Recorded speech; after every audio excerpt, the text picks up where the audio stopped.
কিছু পানি মুখে, কিছু পানি নাকে, একই পানি কিন্তু আলাদা পানি নাকে, ওই একই পানি দ্বারা কিছু পানি মুখে, কিছু পানি নাকে দিয়ে ডান হাতের সাবধান আমরা কি করবো, মুখের ভিতরটা পরিষ্কার করবো, বাম হাতের আঙ্গুলগুলো দ্বারা আমরা নাকটা ঝেড়ে নেব, নাকগুলো আমরা পরিষ্কার করবো। হাতগুলো যাই আমাকে বলা হলো যে যেভাবে উজু করেছেন আপনি আমাদেরকে সেইভাবে উজু করে দেখান।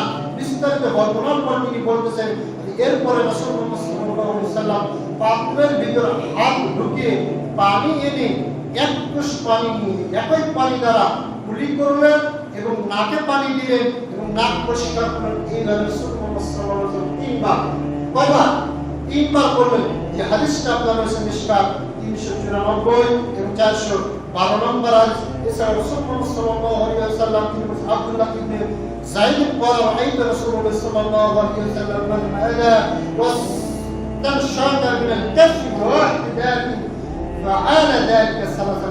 রাসূলুল্লাহ সাল্লাল্লাহু আলাইহি ওয়াসাল্লাম একই পানি দ্বারা মুখ পরিষ্কার করতেন, একই পানি দ্বারা নাক পরিষ্কার করতেন, এইভাবে তিনি তিনবার করতেন। সুতরাং আরেকটি যে পয়েন্ট এখান থেকে আমরা পেলাম সেটা হচ্ছে পাত্রের ভিতর হাত প্রবেশ করে রাসূলুল্লাহ সাল্লাল্লাহু আলাইহি ওয়াসাল্লাম পানি দিয়েছেন। কিসের ভিতর? পাত্রের ভিতর। তাহলে যে ওজুটা আমরা করতেছি এই পানি কি আমাদের হাতে লেগে থাকে না? তাহলে ওই লাগা পানি কিন্তু পাত্রের ভিতর প্রবেশ করাচ্ছে। আর আমরা মনে করি যে হাতের পানির ওজু শরীরে পড়লে ওজু নষ্ট হয়, এটা আমাদের ধারণা। ওজুর পানি শরীরে লাগা যায় না। আলোচনায় আসবে, বিস্তারিত আলোচনায় আসবে কি কি উদাহরণ আমাদের ভিতরে আছে, হাদিস কি কি গাল বের করেছে।